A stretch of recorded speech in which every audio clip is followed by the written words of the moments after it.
கஷ்டப்பட்டு DIY team கிட்ட இருந்து டாக் டீம் சாம்பியன்ஷிப்பை ஜாக்கப் ஃபாட்டு வின் பண்ணால் சோலோ சிக்காவை அதை பிடிக்கிட்டாரு.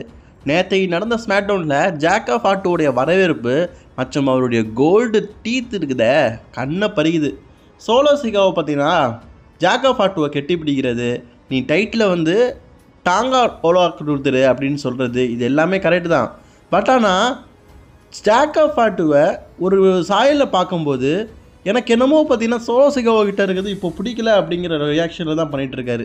அதாவது ஸ்டார்டிங்கில் பார்த்தீங்கன்னா கையை கும்பிட்டுக்கிட்டு சோலோ சிக்காவோ பின்னாடி நிற்கும்போது ஜாக்கப் ஃபாட்டு அப்படின்னு கூப்பிட்டு உன் டைட்டில் வந்து டாங்கா விளையாட்டை கொடுத்துடு அப்படின்னு சொல்லும்போது கூட அவர் மனசில் பார்த்தீங்கன்னா ஒரு பெரிய கஷ்டமான ஒரு விஷயத்த உணர்ந்த மாதிரி காட்டியிருப்பார் ஃபேஸ் ரியாக்ஷனை. ஸோ சோலோ சிக்காவை பார்த்து முறைக்கிறது, அந்த ஃபேஸ் ரியாக்ஷனை பார்த்தாலே நமக்கு தெரியும் அது சுத்தமாக பிடிக்கல அப்படின்னு. அப்படியே டாங்காட்டை கொடுத்துக்கிட்டு அப்படியே சோலோ சிக்காவாக இருக்கார்ல அவரு பார்த்திங்கன்னா அப்படியே ஹக் பண்ணுவார் ஜாக்கப் ஃபாட்டுவை. ஸோ ஒரு ஆங்கிலேஷனில் இது எல்லாமே பார்த்திங்கன்னா ரோமன் டேட்ஸ் மாதிரியே பண்ணுறாரு. அப்படியே ஃபேஸ் ரியாக்ஷன்லாம் பார்க்கறதுக்கு ரொம்பவே பயங்கரமாக இருக்குது.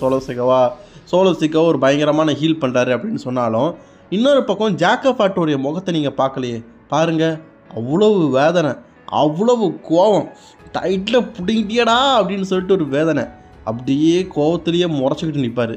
அப்போ அவர் கும்பிடலை, எதுவுமே பண்ணலை. ஏன் தெரியுமா? இப்போ அவருக்கு அந்த மரியாதை எல்லாம் குறைஞ்சிருச்சு. WWE இந்த ஸ்டோரிக்காக தான் பண்ணுறாங்க, ஆனால் இதுலேயும் ஒரு உள்நோக்கம் இருக்குது. ஜாக்கப் ஃபாட்டுக்கு காலில் இன்ஜுரி ஆகிட்டு இன்றைக்கி அவர் பார்த்திங்கன்னா டாக் டீம் சாம்பியன்ஷிப்பை வந்து டிஃபெண்ட் பண்ண முடியாது. அதாவது அவருக்கு இன்ஜுரி ஏற்பட்டதுனால மேட்ச்சில் சண்டை போட முடியாது. அதை ஒரே காரணமாக வச்சு அவர்கிட்ட இருந்த டைட்டில் பிடுங்கி டாங்காலோட்ட கொடுத்து இப்போ டாங்கா பிரதர்ஸை பார்த்தீங்கன்னா டாக் டீம் சாம்பியன்ஸ் ஆக்கிட்டாங்க. அதே மாதிரி ஜாக்கப் ஃபாட்டுவை சாம்பியன் இல்லாமையும் ஒதுக்கிட்டாங்க.